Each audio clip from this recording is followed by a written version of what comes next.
السلام عليكم ورحمة الله وبركاته. ربي يسر ولا تؤسر وتمم بالخير وبك نستعين يا فتاح. ربي اشرح لي صدري ويسر لي أمري واحلل عقدة من لساني يفقهوا قولي. سبحانك لا علم لنا إلا ما علمتنا إنك أنت العليم الحكيم.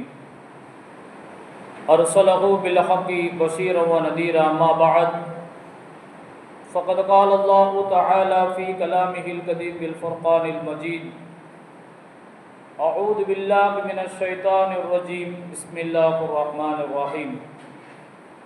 إنما المؤمنون إخوة فأصلحوا بين أخويكم واتقوا الله لعلكم ترحمون.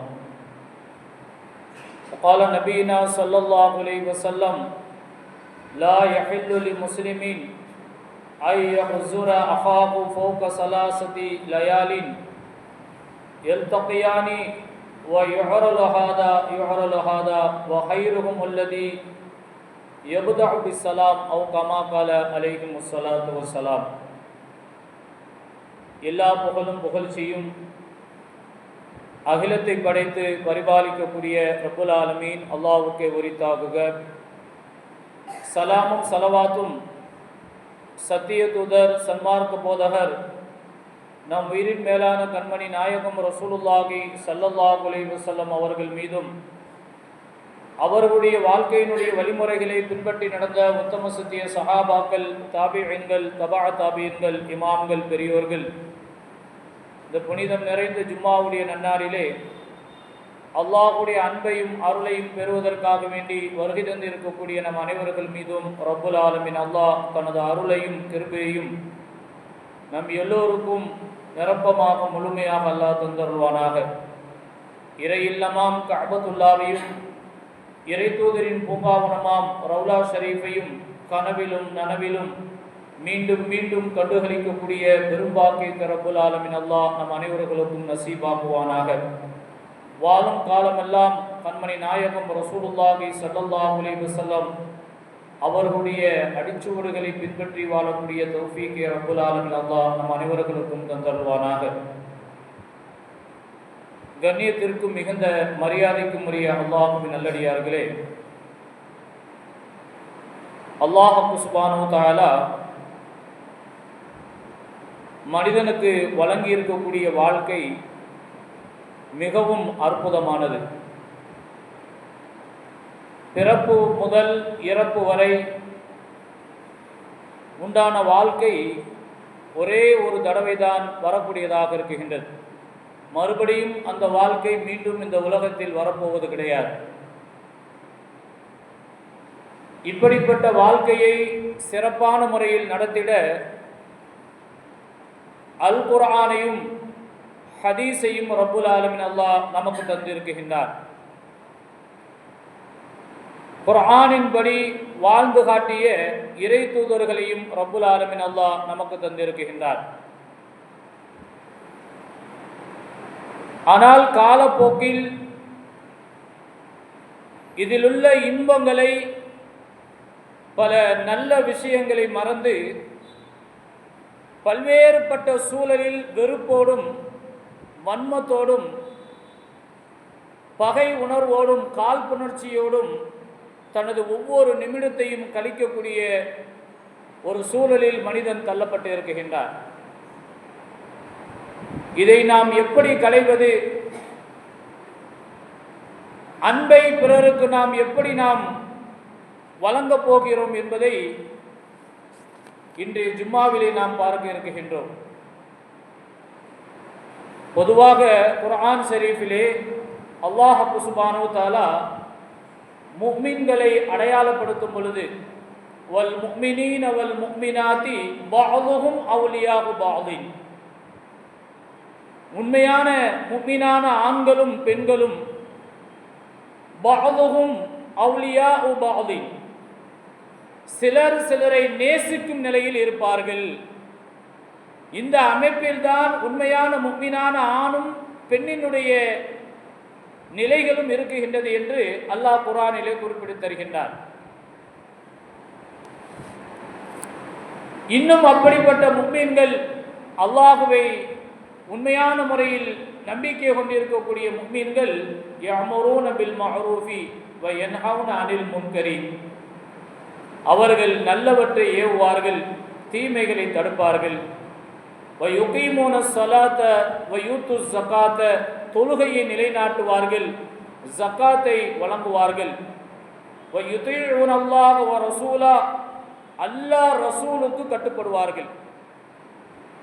உலாயிக ஸயர்ஹமுல்லாஹ், இப்படிப்பட்டவர்கள் அல்லாஹ் சுப்ஹானஹு வ தஆலா இவர்கள் மீது தன்னுடைய அருளை பொழிகின்றான். அல்லாஹ்வுடைய அருளை பெற்ற மக்கள் இவர்கள் என்று அல் குர்ஆன் ஷரீஃபிலே உண்மையான முஃமின்கள், முஃமினான ஆண்கள் பெண்களுடைய அடையாளங்களை ரப்புல் ஆலமீன் அல்லாஹ் அல் குர்ஆன் ஷரீஃபிலே சொல்லித் தருகின்றார். ஆக அன்பு செலுத்துவது முஃமின்களுடைய அடையாளம் என்று அல் குர்ஆன் ஷரீஃபிலே அல்லாஹ் சுப்ஹானஹு வ தஆலா நமக்கு சொல்லித் தருகின்றார். உலகம் போகிற போக்கை நாம் பார்க்கக்கூடிய நேரத்திலே எங்கு பார்த்தாலும் வன்மங்கள் நிறைந்திருக்கின்றது, வெறுப்புகள் நிறைந்திருக்கின்றது, பகை அதிகரித்திருக்கக்கூடிய ஒரு சூழல்களை நாம் பார்க்க முடிகின்றது. கணவன் மனைவிக்கு இடையிலே வெறுப்பு பகை இன்று அதிகரித்திருக்கக்கூடிய சூழலை பார்க்க முடிகின்றது. ஒருவருடைய முகத்தை இன்னொருவர் பார்க்கக்கூடாது என்ற ஒரு நிலைகள் இன்று ஏற்பட்டு இருக்கின்றது. உறவுகளுக்கு மத்தியில் மிகப்பெரிய ஒரு தூரத்தை, பகையை, வெறுப்புணர்வை, காழ்ப்புணர்ச்சியை இன்று நாம் பார்க்க முடிகின்றது. நண்பர்களுக்கு மத்தியிலே வெறுப்பை, காழ்ப்புணர்ச்சிகளை, பகையை நாம் பார்க்க முடிகின்றது. இதையெல்லாம் எப்படி களைவது? அன்பிற்குரியவர்களே, நாம் கொஞ்சம் சிந்தித்து பார்க்க வேண்டும். நம்முடைய சூழல்கள், நாம் நடக்கக்கூடிய விதங்கள் எவ்வாறு இருக்குகின்றது என்பதை நாம் சிந்தித்து பார்க்க வேண்டும். கண்மணி நாயகம் ஸல்லல்லாஹு அலைஹி வஸல்லம் அவர்களுக்கு பிடித்தமான பிள்ளை அன்னை ஃபாத்திமா ரலியல்லாஹு அன்ஹா. பொதுவாக பிள்ளைகள் என்று சொன்னால் தந்தைக்கு மிகப்பெரிய அன்பு இருக்கும். அதிலும் பெண் பிள்ளைகள் என்று சொன்னால் இன்னும் கூடுதலாக கொஞ்சம் அன்பை, அதிகப்படியான அன்பை செலுத்தக்கூடிய நிலையில்தான் ஒவ்வொரு தந்தை தாயினுடைய சூழல்கள் இருக்குகின்றது. கண்மணி நாயகம் ரசூலுல்லாஹி ஸல்லல்லாஹு அலைஹி வஸல்லம் அவர்களுக்கு மிகவும் பிடித்தமான பிள்ளை அன்னை ஃபாத்திமா ரலியல்லாஹு அன்ஹா. எந்த அளவுக்கு ஹதீஸ் கிதாப்களை நாம் பார்க்கக்கூடிய நேரத்திலே நபிகள் நாயகம் ஸல்லல்லாஹு அலைஹி வஸல்லம் அவர்களுடைய அங்க அடையாளங்கள் ஃபாத்திமா ரலியல்லாஹு தஆலா அவர்களை பார்த்தால் தெரிந்து கொள்ளலாம். பெருமானாருடைய நடை ஃபாத்திமாவினுடைய நடையாக இருந்தது. பெருமானாருடைய பாவனை நபி ஸல்லல்லாஹு அலைஹி வஸல்லம் அவருடைய பாவனையாக இருந்தது. ஆக ஃபாத்திமா ரலியல்லாஹு தஆலா அன்ஹா அவர்கள் பெருமானாரை போன்று இருந்தார்கள்.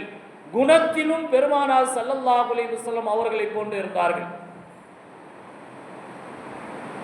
பெருமானார் ரசூலை கரீம் ஸல்லல்லாஹு அலைஹி வஸல்லம் அவர்கள் தன்னுடைய மகளுடைய வீட்டிற்கு செல்வது, அடிக்கடி செல்லக்கூடிய பழக்கம் பெருமானாருக்கு வளமையாக இருந்தது.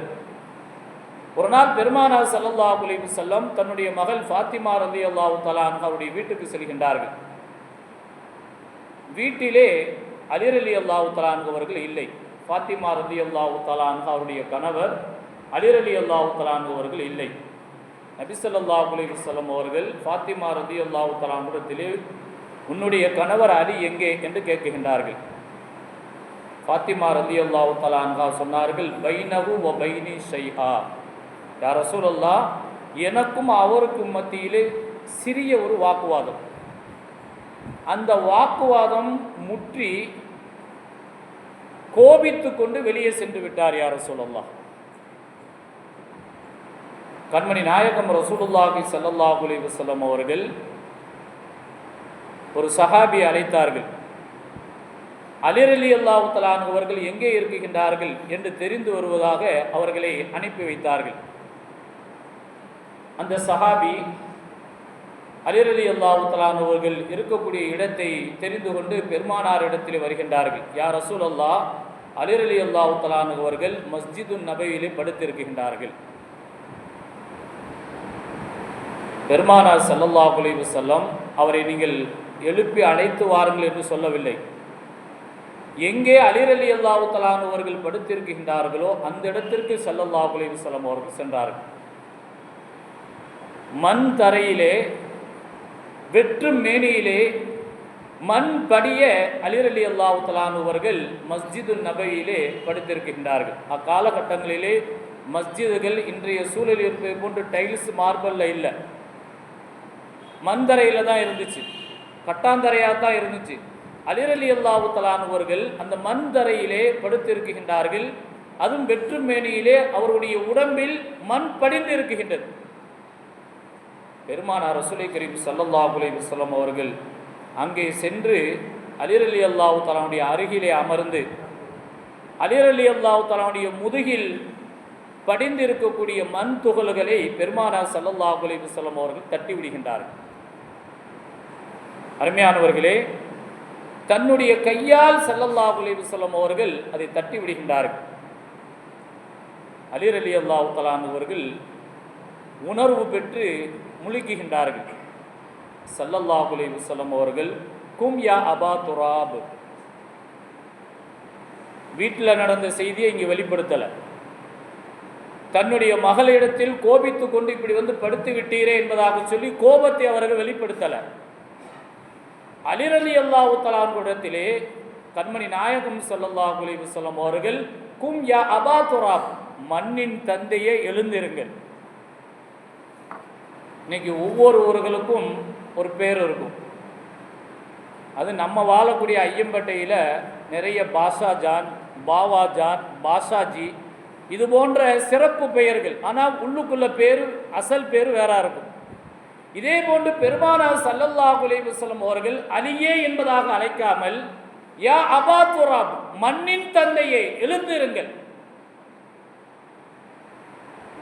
அலி ரலியல்லாஹு தஆலா அவர்களுக்கு இன்னொரு பெயர் இருக்குகின்றது, ஹைதர் என்று சொல்லக்கூடிய பெயர் இருக்குகின்றது. ஹைதர் என்று சொன்னால் சிங்கம் என்பது பொருள். இப்படி அலி ரலியல்லாஹு தஆலா அவர்களுக்கு பல்வேறுபட்ட சிறப்பு பெயர்கள் இருக்குகின்றது. பெருமானார் ரசூலுல்லாஹி ஸல்லல்லாஹு அலைஹி வஸல்லம் அவர்கள் அவருடைய முதுகில் இருக்கக்கூடிய அந்த மண் துகள்களை தட்டி விடுகின்றார்கள். அலி ரலியல்லாஹு தஆலா அவர்கள் நாம் எதற்காக வேண்டி இங்கே வந்து படுத்திருக்கிறோம் என்ற அந்த கோபமான சூழ்நிலைகளை மறந்து தன்னுடைய வீட்டுக்கு சென்று குடும்பத்தார்களோடு அவர்கள் மகிழ்ச்சியாக இருந்தார்கள் என்று வரலாறுகளை நாம் பார்க்க முடிகின்றது.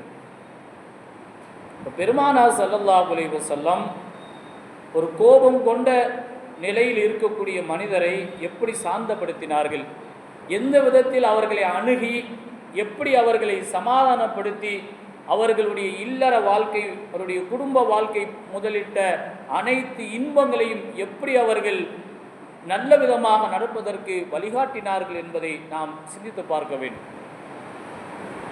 ஹதீஸ்களில் வருகின்றது, பிற்காலத்திலே அலி ரலியல்லாஹு தஆலா அவர்கள் என்னை எல்லோரும் அபு துராப் என்று அழைக்க வேண்டும் என்று விரும்புவார்களாம். காரணம், பெருமானார் ஸல்லல்லாஹு அலைஹி வஸல்லம் அவர்கள் எனக்கு சிறப்பு பெயரை சொல்லி அழைத்தார்கள், இந்த பெயரில் தான் எல்லோரும் என்னை அழைக்க வேண்டும் என்பதாக பிற்காலத்தில் அலி ரலியல்லாஹு தஆலா அவர்கள் அபு துராப், மண்ணின் தந்தையே என்று எல்லோரும் அழைக்க வேண்டும் என்று விரும்பினார்கள் என்று நாம் ஹதீஸ் கிதாபுகளிலே நாம் பார்க்க முடிகின்றது. ஆக வெறுப்புக்கு வெறுப்பு தீர்வு கிடையாது, வெறுப்புக்கு அன்புதான் தீர்வாக இருக்குகின்றது என்பதை சாந்த நபி ஸல்லல்லாஹு அலைஹி வஸல்லம் அவர்கள் தன்னுடைய வழிகாட்டுதலின் மூலமாக நாம் எல்லோரும் அன்பு கொள்ள வேண்டும், வெறுப்பை மறந்து பகையை மறந்து நாம் ஒருவருக்கொருவர் சமாதானத்தோடு முகப்பத்தோடு நாம் இருக்க வேண்டும் என்பதற்கு பெருமானாருடைய வாழ்க்கையினுடைய வழிமுறைகள் நமக்கு ஆதாரங்களாக படிப்பனைகளாக இருக்குகின்றது. பெரியோர்களே, சகோதரர்களே, நம்ம சார்ந்திருக்கக்கூடிய நிலைமைகள் எவ்வாறு இருக்குகின்றது? ஏன்ட்டாமே அப்படி பேசிட்டான், நான் சும்மா விடுவேனா? நான் அப்படித்தான் பேசுவேன். நம்முடைய நிலைகள் அருமையானவர்களே, இது அழகானதல்ல, ஆரோக்கியமானதல்ல. நபிகள் நாயகம் ஸல்லல்லாஹு அலைஹி வஸல்லம் அவர்கள் எப்படி சண்டையிட்டு கொண்ட தன்னுடைய மருமகனை எந்த முறையில் அணுகி அவர்களை சாந்தப்படுத்தினார்கள் என்பது வரலாற்று நிகழ்ச்சிகள் நம்முடைய குடும்ப வாழ்க்கையிலும் சரி, நாம் சூழ்ந்திருக்கக்கூடிய சூழல்களில் நடைபெறக்கூடிய அனைத்து நிகழ்வுகளிலும் இப்படித்தான் நாம் சாந்தமாக நடந்து கொள்ள வேண்டும் என்பதற்கு இது வழிகாட்டுகின்றது. இதை நாம் ஆதாரமாக எடுத்துக்கொள்ள வேண்டும். மஸ்ஜிது நபவியிலே சஹாபாக்கள் சூழ்ந்திருக்கின்றார்கள். பெருமானார் ஸல்லல்லாஹு அலைஹி வஸல்லம் அவர்கள் சஹாபாக்களிடத்திலே, உங்களில் யாராவது உறவினர்களிடத்தில் சண்டையிட்டு இருந்தால் எழுந்து போய் விடுங்க அப்படின்னு ஸல்லல்லாஹு அலைஹி வஸல்லம் அவங்க சொல்றாங்க. காரணம், உறவை முறித்திருந்தால் அல்லாஹ்வுடைய அருள் இறங்காது. அவருக்கு மட்டுமல்ல, சபையில் யாரெல்லாம் இருக்குகின்றார்களோ அனைவர்களுக்கும் அருள் இறங்காது. எனவே தான் நபி ஸல்லல்லாஹு அலைஹி வஸல்லம் அவர்கள், உங்களில் யாராவது உறவை முறித்திருந்தால் இங்கிருந்து எழுந்து நீங்கள் சென்று விடுங்கள் என்று ஸல்லல்லாஹு அலைஹி வஸல்லம் அவர்கள் சொன்னதும் ஒரு சஹாபி எழுந்து வேகமாக போனார். கொஞ்ச நேரத்தில் திரும்பி உட்கார்ந்துக்கிட்டார். கண்மணி நாயகம் ஸல்லல்லாஹு அலைஹி வஸல்லம் அவர்கள் அந்த சஹாபியை கண்காணிக்கிறாங்க. பெருமானார் ஸல்லல்லாஹு அலைஹி வஸல்லம் அவர்கள் பொதுவாக ஒவ்வொரு நபர்களையும் மிக உன்னிப்பாக கவனிக்கக்கூடிய வளமை கொண்டவர்கள். வெளியில் சென்ற சஹாபி சென்றார், கொஞ்ச நேரத்தில் உள்ளே உட்கார்ந்து கொண்டார். அந்த சஹாபியை ஸல்லல்லாஹு அலைஹி வஸல்லம் அவர்கள் அழைத்தார்கள். என்னுடைய பக்கத்தில் உட்காரு அப்படின்னு சொல்லி சொன்னாங்க. கேட்டாங்க, ஏன் எழுந்து போனீங்க, போயிட்டு ஏன் மறுபடியும் வந்தீங்க?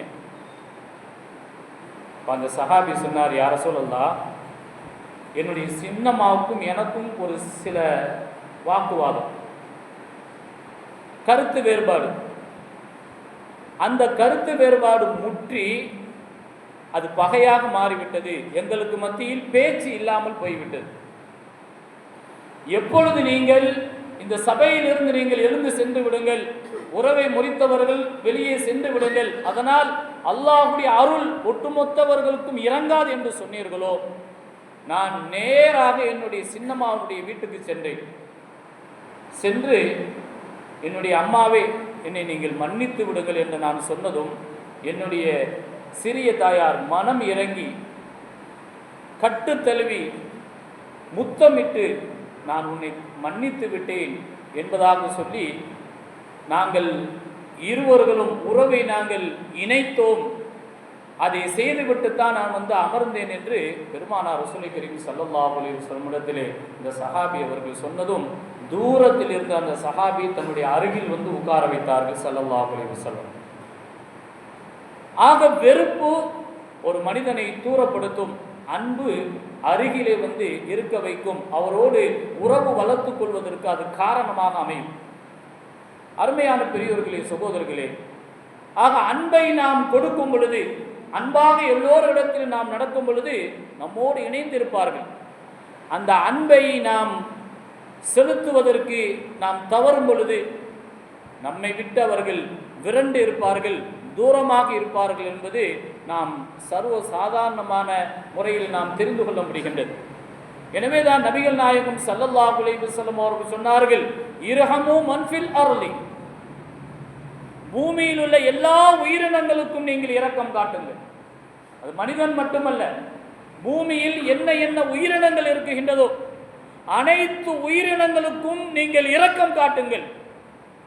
அப்படி நீங்கள் இரக்கம் காட்டினால் வானில் உள்ள ரப்புல் ஆலமீன் அல்லாஹ் உங்கள் மீது இரக்கம் காட்டுவான் என்று மாநபி ஸல்லல்லாஹு அலைஹி வஸல்லம் அவர்கள் சொன்னார்கள். அருமையானவர்களே, ஆக அன்பு செலுத்தும் பொழுது அந்த அன்பின் மூலமாக பகை இல்லாமல் தன்னோடு இணைந்து இருக்கக்கூடிய உறவை புதுப்பிக்கக்கூடிய, உறவை வளர்த்து தன்னோடு இணங்கி வாழக்கூடிய ஒரு சூழலுக்கு அன்பு ஒரு காரணமாக இருக்குகின்றது. பெருமானார் ரசூலுல்லாஹி கரீம் ஸல்லல்லாஹு அலைஹி வஸல்லம் அவர்கள் மஸ்ஜிது நபவியிலே சஹாபாக்களோடு சூழ்ந்த அந்த சபையிலே திடீரென ஸல்லல்லாஹு அலைஹி வஸல்லம் அவர்கள் சிரிக்கின்றார்கள். பெருமானாருடைய சிரிப்பு பார்ப்பதற்கு அவ்வளவு அழகாக இருக்கும். அவர்களுடைய அந்த சிரிப்பு, அவர்களுடைய அழகை வர்ணித்தோம் என்று சொன்னால் நாம் வர்ணித்து கொண்டே செல்லலாம். ஷமாஇலி திர்மிதி என்று சொல்லக்கூடிய ஒரு கிதாப் இருக்குகின்றது. அந்த கிதாபு இன்னைக்கு தமிழ்லையும் வந்துருச்சு. இன்ஷா அல்லாஹ் அதை படித்து பாருங்கள். பெருமானார் ஸல்லல்லாஹு அலைஹி வஸல்லம் உடைய சிரிப்பு எவ்வாறு இருக்கும், அவருடைய நடை எவ்வாறு இருக்கும், அவருடைய உடை எவ்வாறு இருக்கும், அவருடைய தோற்றம் எவ்வாறு இருக்கும் போன்ற அனைத்து விவரங்களையும் அந்த கிதாபுகளிலே பதிவு செய்யப்பட்டு இருக்கின்றது. பெருமானார் ஸல்லல்லாஹு அலைஹி வஸல்லம் அவர்கள் சிரிக்குகின்றார்கள்.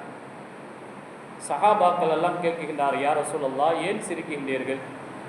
உங்களுடைய புன்னகை நாங்கள் பார்த்து கொண்டே இருக்கும் போல் இருக்குகின்றது, அவ்வளவு அழகாக இருக்குகின்றது யா ரசூலல்லாஹ், நீங்கள் சிரிப்பதற்கு காரணம் என்ன?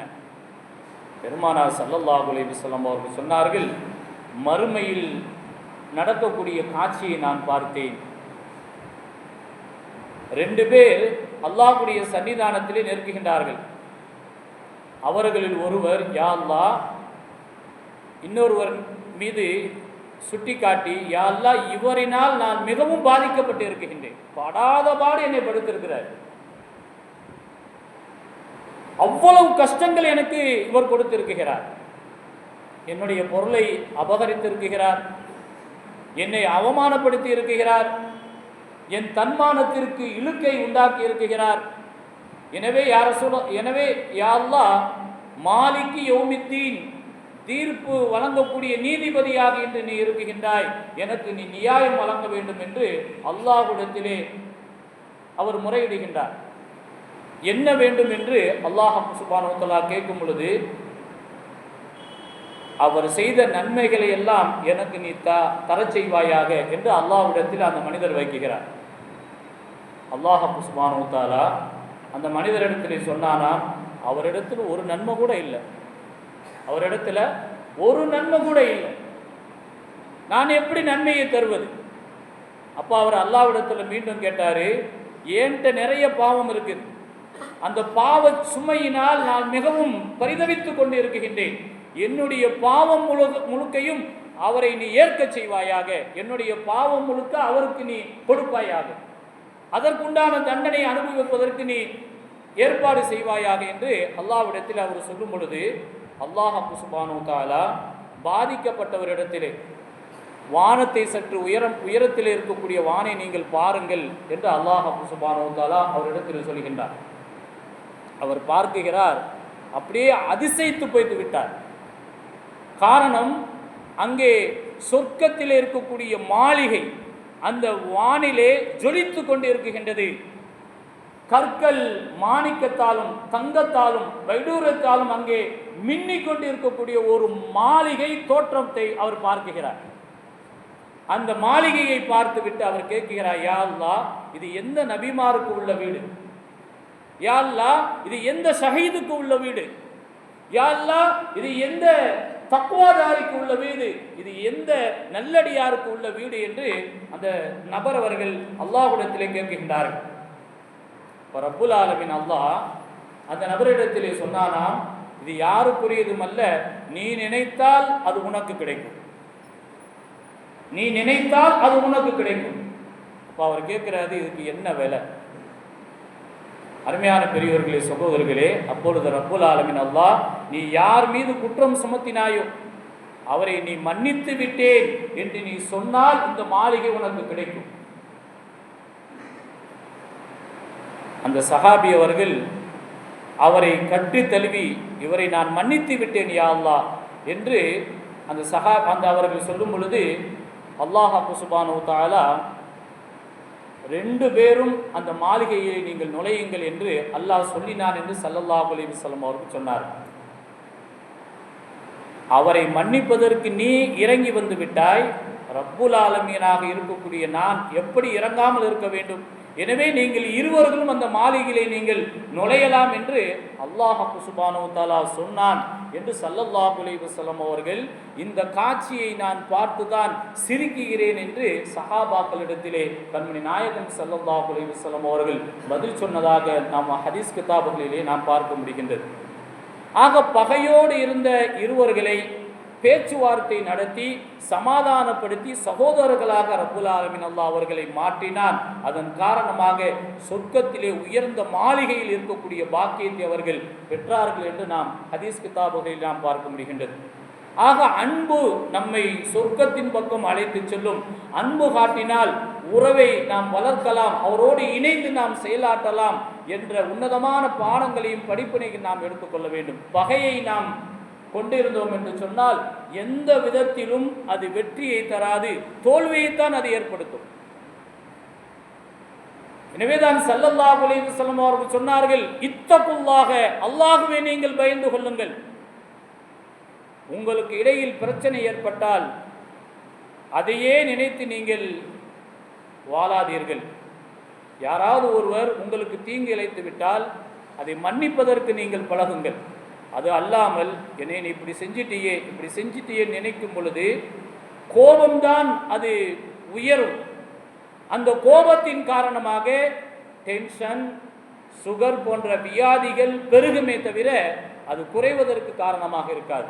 ஆக செய்த தவறுகளை நாம் மன்னிக்கக்கூடிய அந்த பக்குவத்தை நாம் பெற்றோம் என்று சொன்னால், அருமையான பெரியோர்களே, சகோதரர்களே, மனதளவிலும் ரிலாக்ஸ் கிடைக்குகின்றது, மன நிம்மதியை நாம் பெறுகின்றோம். அல்லாஹ்விடத்திலும் நாம் அவனுடைய அருளை நம் மீது பொழிவதற்கு காரணமாகவும் அது இருக்குகின்றது. எனவே அன்பு செலுத்தக்கூடியவர்களாக நாம் மாற வேண்டும். நபிகள் நாயகம் ஸல்லல்லாஹு அலைஹி வஸல்லம் அவர்கள் நினைத்திருந்தால் எத்தனை பேரை பழி வாங்கியிருக்கலாம். எவ்வளவு துன்பங்களும் எவ்வளவு கொடுமைகளும் பெருமானார் ஸல்லல்லாஹு அலைஹி வஸல்லம் அவர்களுக்கு இழைக்கப்பட்டது. யாரையாவது பெருமானார் ஸல்லல்லாஹு அலைஹி வஸல்லம் அவர்கள் பழிக்கு பழி வாங்கினார்களா? ஹதீஸ் கிதாபுகளை புரட்டி பாருங்கள். பெருமானார் ஸல்லல்லாஹு அலைஹி வஸல்லம் அவர்கள் யார் மீதாவது வன்மமான பேச்சுக்களை என்றாவது பயன்படுத்தினார்களா? என்றாவது பெருமானார் ஸல்லல்லாஹு அலைஹி வஸல்லம் அவர்கள் வெறுப்பான பேச்சை பயன்படுத்தினார்களா? காழ்ப்புணர்வை பெருமானார் ஸல்லல்லாஹு அலைஹி வஸல்லம் அவர்கள் கொண்டிருந்தார்களா என்பதை நாம் பார்க்க வேண்டும். ஃபத்ஹே மக்கமா நகரம் வெற்றி கொள்ளப்படுகின்றது. நபிகள் நாயகம் ஸல்லல்லாஹு அலைஹி வஸல்லம் அவர்கள் ஹஜ்ரத் பிலால் ரலியல்லாஹு தஆலா அவர்களை அழைத்து கஅபாவுக்கு மேலே ஏறி பாங்கு சொல்கின்றார்கள். அப்பொழுது மக்காவினுடைய தலைவர்களில் ஒருவராக இருந்த அத்தார் இப்னு உஸைத் என்று சொல்லக்கூடியவர், இந்த கருப்பன்லாம் காபத்துல்லாவுக்கு மேலே ஏறி பாங்கு சொல்லணும், நல்ல வேளை என்னுடைய வாப்பு இதெல்லாம் பார்க்காம முன்கூட்டியே போயிட்டார், அவர் நல்ல அதிர்ஷ்டக்காரு, தலை விதி, நான் இதெல்லாம் பார்க்கணும் அப்படின்னு சொல்லி பிலால் ரலியல்லாஹு தஆலாவுடைய நிறத்தின் மீது அவருக்கு காழ்ப்புணர்வு, நிறவெறி அந்த அளவுக்கு அவரிடத்திலே மிகவும் அதிகமாக இருந்தது. அருமையானவர்களே, இன்றும் இந்த நிறவெறி உயர்ந்த நாடுகளிலும் இது நிறைந்து இருக்குகின்றது. ஆஸ்திரேலியா போன்ற நாடுகள், வல்லரசாக இன்று ஜொலித்து கொண்டிருக்கக்கூடிய நாடுகளில் கருப்பன் வெள்ளையன் என்று சொல்லக்கூடிய இந்த நிறவெறியினுடைய நிலைப்பாடுகள் இன்றும் அதனுடைய மோதல்கள், அதனால் அவர்கள் மீது வைக்கக்கூடிய வெறுப்புகளை எல்லாம் நாம் பார்க்க முடிகின்றது. அத்தா இப்னு உஸைத் ரலியல்லாஹு தஆலா அவர்கள் பெருமானார் ஸல்லல்லாஹு அலைஹி வஸல்லம் அவர்கள் மக்கமா நகரம் வெற்றி கொண்டதற்கு பிறகு எல்லா மக்களையும் மன்னிக்குகின்றார்கள், பொது மன்னிப்பு வழங்குகின்றார்கள்.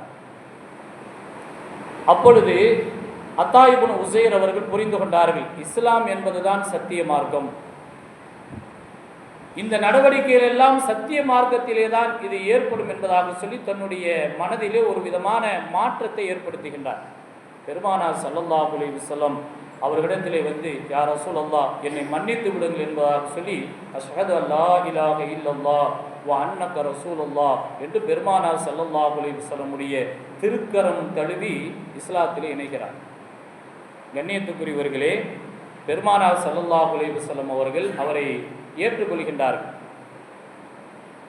அவருக்கு பெருமானார் ஸல்லல்லாஹு அலைஹி வஸல்லம் தன்னுடைய ஹபீபான பிலால் ரலியல்லாஹு தஆலா மீது அவர் காட்டிய அந்த வெறுப்பிற்கு அவர்கள் பழி தீர்க்கவில்லை. பெருமானார் ஸல்லல்லாஹு அலைஹி வஸல்லம் அவர்கள் அந்த அத்தா இப்னு உஸைத் அவர்களுக்கு, நீங்கள் மக்காவினுடைய கவர்னராக இருங்கள் என்று இஸ்லாத்தை ஏற்றதும் அவருக்கு பதவியை கொடுத்து அவரை அழகுபடுத்தினார்கள் என்று ஹதீஸ் கிதாபுகளில் நாம் பார்க்க முடிகின்றது. ஆக பெருமானார் ஸல்லல்லாஹு அலைஹி வஸல்லம் அவர்கள் அன்பு காட்டி, அந்த அன்பின் மூலமாகத்தான் எல்லோரும் சிறந்தவர்களாக மாற முடியும், அதுதான் இஸ்லாத்தினுடைய அடையாள சின்னம் என்பதற்கு பல்வேறுபட்ட நிகழ்வுகள் பெருமானாருடைய வாழ்க்கையிலே நடந்திருக்கின்றது. சிலுவை யுத்தம் நடைபெற்றது பலஸ்தீனிலே. பலஸ்தீனை சிலுவை யுத்தக்காரர்கள் கைப்பற்றப்படும் பொழுது மஸ்ஜிதுல் அக்ஸா முழுக்க இரத்தம் நிரம்பி இருந்தது. மெம்பர் படியிலே முஸ்லிம்கள் தூக்கி எறியப்பட்டார்கள். அந்த அளவுக்கு வன்மமும் வெறுப்பும் அதிகரித்திருந்த காலகட்டம். அதே பலஸ்தீன் சுல்தான் சலாஹுதீன் அய்யூபி என்று சொல்லக்கூடிய ஒரு இஸ்லாமிய அவரின் மூலமாக அந்த மண் கைப்பற்றப்பட்ட பொழுது ஒரு சொட்டு கூட ரத்தம் சிந்தப்படவில்லை. இதுதான் இஸ்லாமியர்களுடைய அடையாளம். வெற்றி கொண்ட நிலையிலும் யாரையும் பழி வாங்கக்கூடாது, யாருக்கும் தண்டனை கொடுக்க கூடாது என்ற ஒரு அடையாளத்தை ஏற்படுத்தியது இஸ்லாமிய அடையாளம். அதன் அடிப்படையில் வாழ்ந்தவர்கள் தான் சஹாபாக்களும் சத்தியசீலர்கள். அருமையானவர்களே, ஒரே ஒரு நிகழ்வை சொல்லி நான் முடிவுக்கு வருகின்றேன். மெல்போர்ன் என்று சொல்லக்கூடிய நகரம் ஆஸ்திரேலியாவினுடைய ஒரு நகரங்களில் ஒன்று. இந்த மெல்போர்ன் என்பது யாருடைய பெயர் என்று சொன்னால், இங்கிலாந்தை ஆட்சி செய்த பிரதமர்களில் ஒருவராக இருந்த டாடும் மெல்போர்ன் என்று சொல்லக்கூடியவர் தான். அவர் அன்றைய காலத்தினுடைய ராணியாக இருந்த விக்டோரியாவிற்கு பாடம் நடத்தியவர். உலகத்தினுடைய வரலாறுகளை கற்றுக் கொடுத்தார், அரசியல் சார்ந்த செய்திகளை அந்த ராணிக்கு கற்றுக் கொடுத்தார். இப்படியாக அந்த ராணிக்கு பாடம் நடத்தியவர் தான் டாடு மெல்போர்ன் என்று சொல்லக்கூடியவர். இந்த மெல்போர்ன் என்று சொல்லக்கூடிய பெயரைத்தான் ஆஸ்திரேலியாவினுடைய முக்கியமான நகரங்களுக்கு பெயர் சூட்டப்பட்டு இருக்கின்றது. ஒரு நாள் அந்த விக்டோரியா மகாராணி மெல்போர்ன் இடத்திலே கேட்கின்றார்கள், உலகத்தில் உங்களுக்கு ஆச்சரியமான வரலாறு ஏதாவது இருக்குகின்றதா? அவர் சொல்றாரு, இஸ்லாத்தினுடைய எழுச்சி தான் இன்றளவும் என்னை ஆச்சரியப்படுத்தி கொண்டு இருக்குகின்றது என்று அந்த டாடு மெல்போர்ன் என்று சொல்லக்கூடியவர் பதிலளிக்கின்றார். அப்ப அந்த ராணி கேட்கின்றார்கள், அதற்கு என்ன காரணம் என்று கேட்கக்கூடிய நேரத்திலே முஸ்லிம்களிடத்தில் 2 சக்தி இருக்குகின்றது. ஒன்று அல் குர்ஆன் ஷரீஃப், இன்னொன்று அந்த அல் குர்ஆன் ஷரீஃபின் படியே தன்னுடைய வாழ்க்கையை அமைத்து கொண்ட முஹம்மது ஸல்லல்லாஹு அலைஹி வஸல்லம் அவருடைய வாழ்க்கையினுடைய வழிமுறை. இந்த இரண்டையும் அவர்கள் பின்பற்றி வாழும் காலமெல்லாம் இஸ்லாமுடைய வளர்ச்சி இருந்து கொண்டே இருக்கும். இதிலிருந்து அவர்கள் தவறளிக்கும் பொழுதுதான் இஸ்லாமுடைய வீழ்ச்சி ஆரம்பமாகும் என்று மெல்போர்ன் அவர்கள் விக்டோரியா மகாராணியிடத்திலே தன்னுடைய வாழ்க்கையில் ஆச்சரியத்தை ஏற்படுத்தியது என்று அவர் பதிவு செய்தார் என்று நாம் பார்க்க முடிகின்றது.